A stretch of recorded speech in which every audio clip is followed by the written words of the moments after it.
Eu sou Murilo Gun, eu sou comediante, palestrante e professor da criatividade, e eu criei essa série de 4 vídeos para falar sobre as 4 habilidades mais importantes para o mercado de trabalho atual e principalmente para os próximos anos.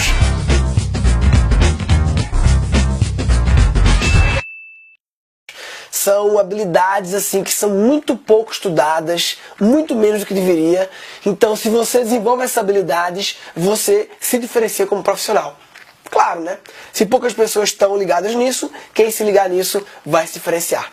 Então, se você quer ser uma pessoa diferenciada, acima da média das pessoas, fica ligado nessa série.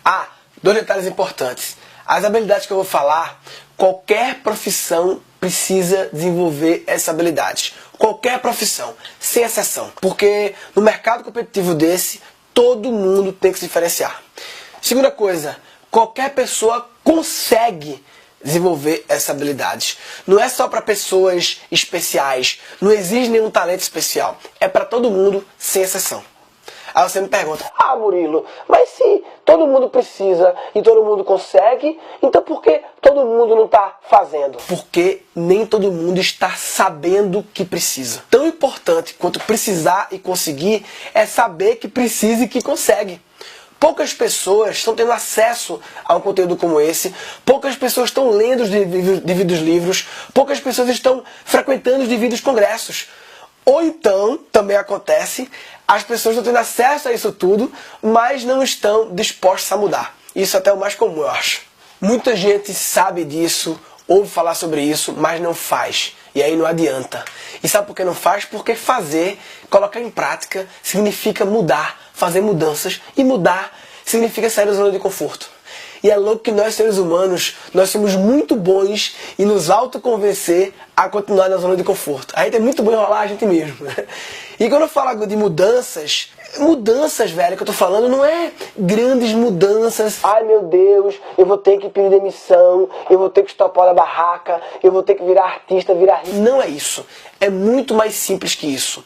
Basta mudar a sua forma de pensar e de ver o mundo. As nossas crenças, as nossas experiências, os ambientes em que a gente vive, tudo isso molda a nossa forma de pensar o mundo. Você é o que você acredita, o que você aprendeu, o que você viveu. Até aí tudo bem. O problema, velho, é quando o mundo começa a mudar. E o mundo está mudando de uma forma muito louca, nunca antes vista. E o mundo começa a mudar, requer você também mudar a sua forma de pensar e ver o mundo para se adaptar à nova realidade. É tipo atualizar seu software. Senão você está rodando com a versão antiga do software e vai ficar para trás. Então, o mundo muda, a gente tem que mudar também. E essa mudança é simples. É só mudar a forma de pensar e de ver o mundo. Esse papo de grandes mudanças, o mundo está mudando, não sei o quê, esse é um papo que a gente teve há muito tempo. Eu ouvi dos meus pais, dos meus avós, assim, o mundo sempre esteve mudando. E era um papo que eu nunca dava muita bola, porque, tá mudando e tal. Até que eu fui selecionado para participar de um programa muito interessante, um programa que funciona no Parque da NASA, no Vale do Silício, na Califórnia.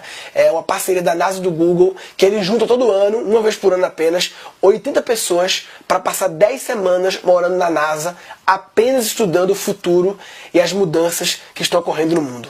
E lá na Singularity University, eu aprendi que nós não estamos apenas passando por uma era de mudanças. Nós estamos passando por uma mudança de era. Mudança de era, velho. Já parou pra pensar nisso? Que é uma mudança de era. Tipo assim, na história do mundo teve assim, era agrícola, era industrial, a era digital que estamos vivendo agora, só que a era digital tá acabando. Peraí, Murilo, como assim tá encerrando? A era digital tá bem no ápice dela. Olha, a maioria das pessoas só percebe uma mudança de era depois que a mudança ocorre, quando já entra em livro de história. Porque é muito difícil perceber uma mudança acontecendo. E mesmo quando as pessoas percebem a mudança acontecendo, muita gente pensa assim, não, isso aí não é comigo não, isso aí eu tô fora, eu tô bem, tô seguro e tal. E o que diferencia os profissionais é exatamente a capacidade de perceber as mudanças à medida que elas ocorrem. Porque aí você atualiza o software primeiro. E quem atualiza o software primeiro, sai na frente. Tá, Murilo, então qual é essa nova era? Olha, a nova era não tem nome ainda. O publicitário Walter Longo, um dos meus ídolos, ele fala que é a era pós-digital.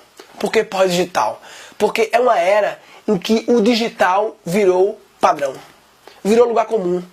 Tudo aquilo que nos fascinava, nos deixava impressionados, até nos amedrontava, virou o padrão, virou o normal, virou o óbvio. E isso muda a forma que o mundo funciona. A gente vê as crianças, elas nascem com um chip já. Elas não nascem diferente, elas nascem num mundo diferente.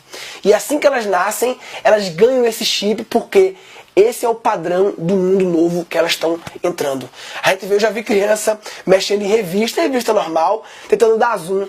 Por quê? Porque esse é o padrão novo dela. Os padrões estão mudando, o mundo está mudando. A tecnologia digital, esse negócio impressionante, está cada vez mais onipresente, faz parte do dia a dia. E isso transforma o mercado e traz novos desafios para todo mundo. Todo mundo, velho. Todas as profissões, não tem exceção. As pessoas adoram inventar desculpas para dizer que a profissão delas não tá nesse rol. Não, a minha eu tô tranquila, porque o meu não sei o que. Não tem, cara. Pode ser advogado, médico, professor, jornalista, engenheiro. Todo mundo tem que atualizar o software. Todo mundo tem que mudar a forma de pensar e ver o mundo. E é isso que eu venho trabalhando como professor nos últimos anos. O Murilo nos ensina a pensar totalmente diferente da maioria. É uma coisa assim, fora do normal. Abrir a sua visão de mundo e você não vai conseguir nunca mais olhar as coisas da mesma maneira. Me deu um óculos para enxergar a vida um pouco diferente do que eu via antes. Ele te faz pensar de uma forma diferente, abre sua mente. E passei a ter um olhar mais crítico, a questionar mais as coisas e, consequentemente, ter ideias diferentes. Então vamos lá. 4 habilidades mais importantes para o mercado de trabalho atual e para os próximos anos. Eu queria dividir isso em 2 partes, né? Primeiro, vou falar sobre o mercado de trabalho do futuro e depois vou falar sobre as 4 habilidades que vão ser as mais importantes. E eu queria te pedir, a partir de agora, para concentrar aqui. Eu digo concentrar, tipo, desliga o Spotify, desliga a TV, fecha a janela do Xvideos e tal. Foca nessa conversa aqui, porque eu acho que você já percebeu que isso aqui é um papo importante. Antes de tudo, eu acho que eu preciso explicar por que eu estou falando sobre esses assuntos. Esse papo de habilidades futuras, essa história da NASA e tal. Eu acho que a maioria das pessoas me conhece como comediante, né? Me conhece das pegadinhas que eu fazia no SBT, lá no Amigos da Onça. Ou então me conhece do programa que eu fazia no Comedy Central, República do Stand-Up. Talvez também pode me conhecer de show lá, de teatro, no Netflix, tem meu show também lá. Ou então do vídeos no YouTube, tem o vídeo do Estagiário, que é um vídeo clássico meu e tal. Só que eu comecei a fazer humor em 2006, faz quase 10 anos. Só que antes de fazer humor, eu já tinha 10 anos de outra profissão. Em 95, 96, eu era adolescente, eu comecei a trabalhar com internet. A internet estava começando no Brasil e eu criei um site bem simples na época, mas que ganhou o prêmio 2 vezes melhor site pessoal do Brasil. Inclusive eu fui entrevistado no Jô Soares para falar desse site, foi muito interessante. Aqui na internet eu vou começar com Murilo Gan Araújo. É pra cá. Eu sei que surge a curiosidade de saber o que tinha de especial no meu site, né? Você teve aqui, você tinha 13 anos. 13 anos, foi. E o que tinha de tão especial no teu site com 13 anos? Na verdade, meu site era um portal de entretenimento, né? Site pornô. Assim, Com 13 anos? Eu escaneava as fotos da Playboy. E na época a Playboy não tinha site. Então assim, se quer Playboy, vem comigo, papai, sabe? Eu concentrava a Playboy no Brasil no meu site. Era isso que tinha de tão especial no meu site. Playboy da Carla Pérez, é isso. E eu comecei muito cedo uma carreira de empreendedor. Eu montei uma empresa para fazer site, uma das primeiras de Pernambuco. Murilo Gan Araújo tem 16 anos e já é empresário. Eu também criei o primeiro site para você pedir comida via internet. Sabe, comida delivery. Na época, os restaurantes não tinham internet e o pedido ia via pager, bip, faz tempo. Como bom apreciador de comida e sem querer perder tempo, Murilo Gan Araújo criou um site em causa própria, mas como ele, 350 pessoas já estão cadastradas no Peça Comida. Na época eu percebi que tinha uma grande mudança ocorrendo no mundo, que no caso era o início da era digital. E eu tratei de logo atualizar meu software para essa nova era. E além disso, eu resolvi dar aulas e palestras para ajudar as pessoas a atualizar o software delas. Ele ainda tem espinhas no rosto, mas quando ele fala, merece o respeito e a atenção dos mais experientes aos mais tenos da plateia. Ele é Murilo Gan Araújo, um jovem de apenas 16 anos. Com 17 anos, eu cheguei a captar R$1 milhão de investidores, não pra mim, tá? Para meus projetos de internet, só que em 2000 a internet quebrou e a minha empresa quebrou junto com a internet. E aí eu fiz faculdade de administração de empresas. Na faculdade eu montei outra produtora de sites, que acabou virando meu negócio durante a faculdade inteira e durante o MBA que eu fiz depois. Então, durante meio que 7 anos da minha vida, a minha rotina foi simples. Eu tinha uma empresa pequena, recebia lá um prolabório ali honesto, a empresa crescia devagarzinho e eu tinha aquela rotina lá de funcionário, cliente, prazo, sócios e briefing, blá blá blá blá blá blá. Só que em certo momento eu comecei a perceber que eu estava vivendo uma vida em loop, uma vida repetitiva, uma vida que era todo dia a mesma coisa e tal. E eu comecei a filosofar, caralho, será que vai ser assim? Será que eu vou gastar a minha única vida num loop infinito, né? Será que eu não posso fazer algo mais legal da minha vida, entendeu? Já que é a única que eu tenho. E eu percebi claramente que eu estava com um problema quando eu fui diagnosticado em 2006 com a síndrome da vinheta do Fantástico. Que é quando você ouve aquela vinheta do Fantástico e você começa a ficar desesperado e sofrendo porque vai começar mais uma semana na sua vida. E eu fiquei pensando que eu não quero sofrer isso perto da minha vida. Eu não quero sofrer da síndrome da vinheta do Fantástico até aposentar e aí só assim vou estar livre. Eu quero mudar logo, mudar já. E o fato que mudou a minha vida foi que eu fui eleito para ser o orador da turma da minha faculdade de administração. Não porque eu era engraçado, porque eu não era engraçado, eu era só empresário. Eu era um cara desenrolado, amigo da galera, fazia eventos, sei o que e tal. Me chamaram para ser orador e eu pensei, poxa, para ser orador tem que ser engraçado. Um discurso engraçado, né? E eu comecei a estudar por que as pessoas riem. Um assunto incrível, por que as pessoas riem. Estudei e tal, fiz um discurso, apresentei junto com meu colega João Carlos e foi muito engraçado, as pessoas se divertiram e aquilo mudou a minha vida, porque eu descobri um novo tesão que eu tinha, o tesão de falar as coisas que eu penso e ver as pessoas reagindo, se divertindo. E quando acabou a colação de grau, meus colegas saíram, agora eu sou administrador, e eu saí, agora eu sou comediante, né? Como disse João Carlos no discurso, sucesso é o encontro da competência com a oportunidade. O sucesso é o encontro da competência com a oportunidade. Pois eu tinha acabado de descobrir que eu poderia desenvolver a competência da comédia e tinha uma oportunidade. O stand-up comedy estava começando no Brasil e foi assim que comecei na comédia. Murilo Gan! Murilo Gan! Murilo Gan! Murilo Gan! Entra Murilo, hein? Murilo Gan! O Murilo, ele é como é que eu posso dizer? Ele é um visionário, trazendo talentos do humor pra cá.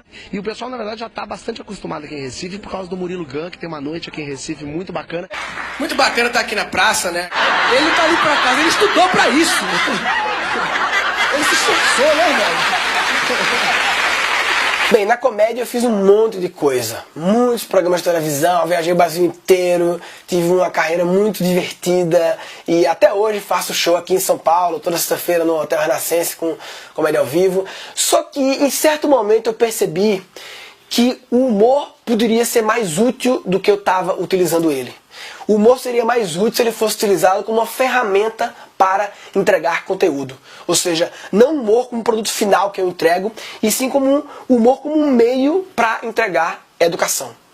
E eu comecei a fazer palestras divertidas, eventos TED no Brasil, palestras para muitas empresas e, novamente, mudei a minha vida. Como é que surgiu a NASA nessa história toda? Olha, eu nunca fui muito de pensar no futuro, além tipo do próximo ano. Só que eu gosto muito de ler, como dá pra ver aqui. E aí eu li esse livro aqui, velho. Nem tem lançado no Brasil ainda, Abundância. É um livro que fala sobre o futuro numa visão otimista.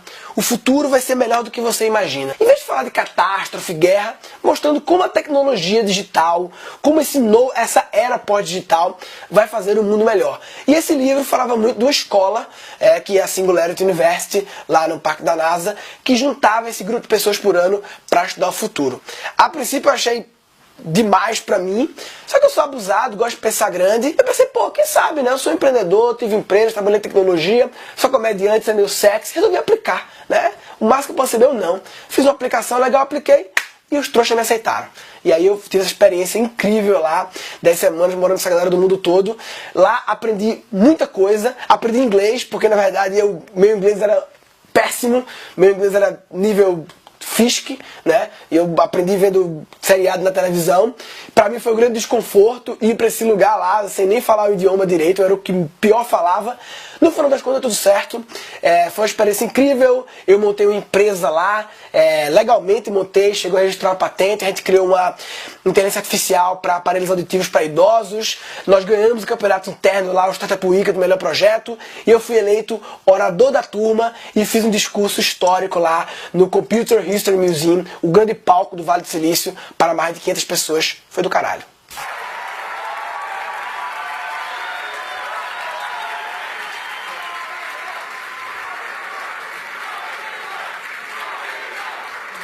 Bem, era importante explicar como eu cheguei nessa história toda, mas vamos agora falar de futuro. Seguinte, lá no Singularity, os assuntos mais falados era como a inteligência artificial e a robótica vão impactar no mercado de trabalho. Eu sei que quando eu falo em robótica, inteligência artificial, parece ficção científica, viagem, mas não é. Eu vou provar para vocês que não é a nossa realidade. Eu acompanho esses assuntos há muito tempo em revistas especializadas. Então aqui, essa é uma revista Scientific American, Meu Chefe, o Robô, né? HBR, né? Conheça o Novo Funcionário, uma máquina, né? The Atlantic, tecnologia vai apagar muitos jobs, né? A Bloomberg, falando sobre a importância de você dominar os algoritmos, né, para criar inteligências, né? São revistas espanholas sobre robôs e tal. Eu venho acompanhando. Quando o assunto está nessas revistas especializadas, é uma coisa. Quando o assunto entra numa revista como a Veja, uma revista popular, né, semanal, tal, faz muita diferença. Tá? A matéria é assim, ó, sobre robôs, e aqui fala: os robôs alimentados por algoritmos nos substituirão em tarefas padronizadas e repetitivas. Cara, quando um assunto desse chega na Veja, com várias páginas, com matéria especial, é sinal que não é mais tendência, já virou realidade. Eu acho que você já deve ter ligado para alguma central de atendimento, central da NET, por exemplo, quem te atende é um software, é um computador que te atende. E aquele computador, ele está substituindo uma pessoa. Na verdade, substituindo milhares de pessoas daquele computador. Isso é a inteligência artificial atuando. Você já deve ter o caixa eletrônico do banco. O caixa eletrônico é uma coisa já velha, né? A gente já não acha mais moderno, mas ele também substituiu pessoas. É uma máquina substituindo pessoas. No aeroporto de Londres eu fiquei impressionado. No aeroporto de Londres a livraria não tem caixas. Todos os caixas, as pessoas que elas mesmas pagam, e fica só um segurança monitorando 10, 15 caixas. Ou seja, em vez de 15 funcionários, apenas um funcionário. Se você já foi no shopping center lá, você vai pagar o estacionamento, hoje em dia não tem mais pessoas. Agora é uma máquina que você paga na máquina. Você vai no pedágio, né, para abrir a catraca, tem lá o sem parar, o negocinho, né, que já detecta e abre também, tá eliminando uma pessoa. E se você for no sem parar, se você já foi para pagar em dinheiro, é interessante que a moça do sem parar, ela oferece: senhor, você gostaria de colocar sem parar? Que é também uma pergunta meio assim, né? Colocar sem parar. Mas o louco disso é o seguinte: já parou pra pensar aqui? Quanto mais ela oferece para você colocar o sem parar, enquanto mais ela consegue vender o sem parar, mais o emprego dela está ameaçada. Eu acho que é a única profissão do mundo que quanto mais vende, mais pode ser demitido. Porque se vende muito sem parar, vai ter menos cabines com pessoas e mais cabines com sem parar. Mas isso é outra história, fecha parênteses. Lá no Vale do Silício, sempre que eu saía do parque da NASA e ia pra rua, eu sempre via aquele carro autônomo do Google, o carro que dirige sozinho. É o quê? É um software que está fazendo a tarefa humana, dirigir. Que a conclusão é que depois de 200 anos da invenção do carro, agora percebemos que nós não somos bons em dirigir. Dirigir é uma tarefa repetitiva e padronizada que você pode delegar para o software fazer, e ele faz com muito menos acidentes que você, com muito mais eficiência que você. Ah, Murilo, mas talvez esse papo todo seja para profissões mais simples assim, né? Você falou pessoal de telemarketing, pessoal de caixa, motorista e tal. Dá uma olhada nesse trecho aqui da matéria da Veja. Esses textos foram escritos por máquinas ou humanos?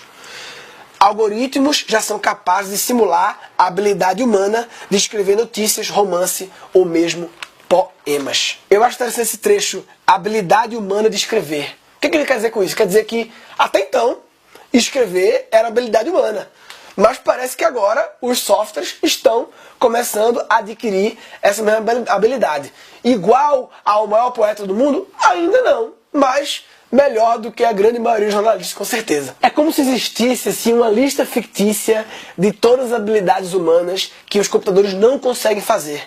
Só que ultimamente, todo dia, está se riscando alguns itens, porque os computadores começam a aprender a fazer. Muito louco isso, né? Isso não é uma viagem, isso está acontecendo. Eu conheci uma startup chamada Narrative Science, que eles têm um software que escrevem as matérias do site da revista Forbes.